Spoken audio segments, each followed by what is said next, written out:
Okay, so now we're going to use our spatial analyst tools in order to do an inverse distance weighting interpolation, and we will produce a raster image for our longitudinal shift and then also for our latitudinal shift. So what we're going to do is use the ARC toolbox by clicking on this little red box here.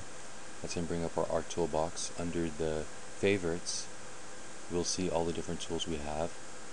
And if we look at the spatial analyst tools, interpolation, we have this option here for inverse distance weighting. So if I click on this, it will let me interpolate a surface from the points using inverse distance weighted technique, which is what we want. And here I'm going to choose my input, which is going to be my datum shift event.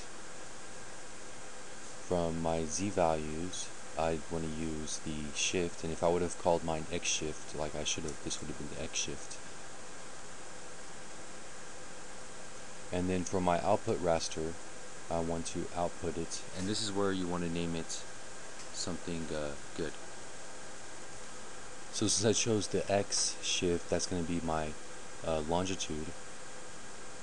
I'm sorry. Yes, that's going to be my longitude. So here I'm going to call this d long sec.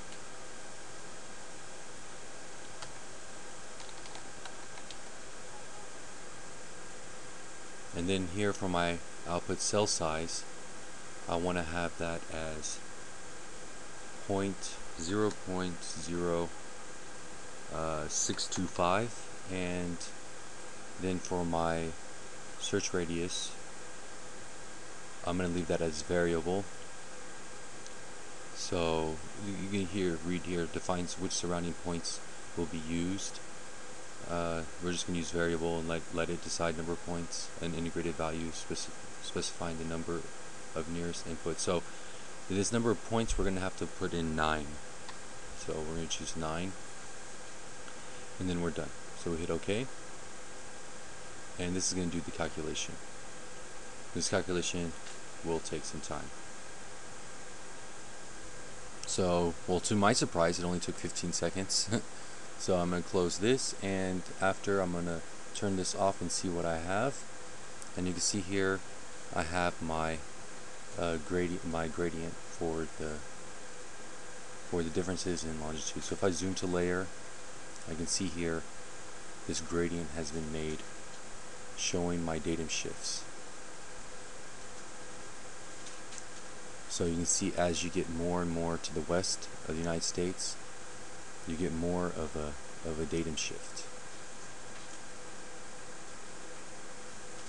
And so I can do now the same thing for my latitude. So I'm going to go ahead and use the same tool.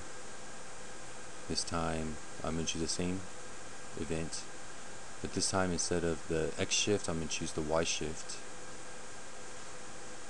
Again, the same value of 0.0625, and that's just the degrees, showing that our output cell size is going to be the size of a degree quad, and this is 0.0625 degrees is the equivalent of the 7.5 minute quadrangles, which is what we use. So we shouldn't use a smaller number than this, because that wasn't the size of our sample. So afterwards, I'm going to take off this 2,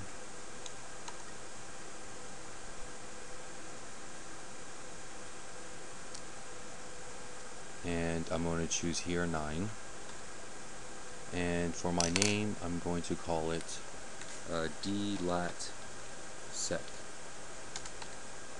and I'm going to go ahead and hit OK, and then this is going to do that second inverse distance weighting calculation. So now I can see that the image has changed. I have both of them here now, and the image has changed because the differences in the shift is different for latitude and longitude. And you can just do a quick comparison by turning them on and off, and you can see how they've changed.